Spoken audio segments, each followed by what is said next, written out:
Ahmet Yesevi, Piri Türkistan 1093 yılında bugünkü Kazakistan'ın Çimkent şehrinin doğusundaki Sayram kasabasında dünyaya geldi.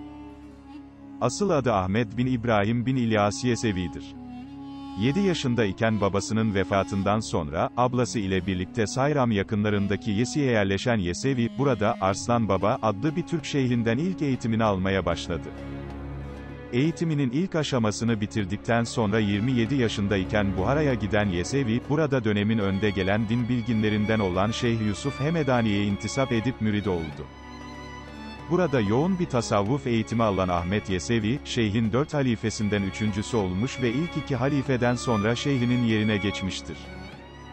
Daha sonra irşad makamını Şeyh Abdülhalik Gücduvani'ye bırakarak Yesi'ye döndü. Yesi'de Yeseviye ocağını kurdu. Buhara'da bıraktığı Şeyh Abdülhalik Gücduvani'nin yetiştirdiği öğrencisi Muhammed Bahüddin Nakşibendi o dönemde Yeseviye ocağı dışında ortaya çıkan 2 büyük tarikattan biri oldu. Buhara'da kurulan Nakşibendiye tarikatı, zamanla Afganistan, Hindistan ve Anadolu'ya yayıldı. Ahmet Yesevi ise öğretisini hocası Arslan Baba'dan aldığı, Ehl-i Beyt sevgisi ve bu doğrultudaki tasavvuf anlayışı üzerine kurdu. Bir Türk Sufi tarafından kurulan bu ilk büyük Türk tarikatı, önce Mevrü'ün-Nehir, Faşkent ve çevresi ile Batı Türkistan'da etkili olmuştur. Daha sonra Horasan, İran ve Azerbaycan'da yaşayan Türkler arasında yayılan Yesevi tarikatı, 13. yüzyıldan başlayarak göçlerle Anadolu'ya, oradan da Balkanlara ulaşmıştır. 13. yüzyıl içinde Anadolu'da görülmeye başlayan Bektaşilik, Babailik, Haydarilik Yesevilik tarikatından çıkmış kollardır.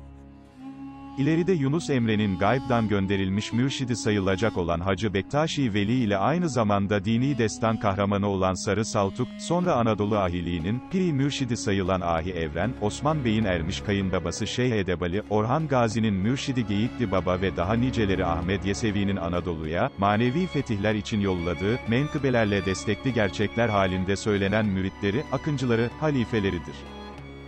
İnsanları dini ve ahlaki yönden yetiştiren Hoca Ahmet Yesevi, tasavvufi düşüncelerini Türkçe ve sade şiirler ile anlatmış, hikayete göre Ahmet Yesevi 63 yaşına geldiğinde dergahında yerin altına küçük bir oda şeklinde çilehane halvetane yaptırdı.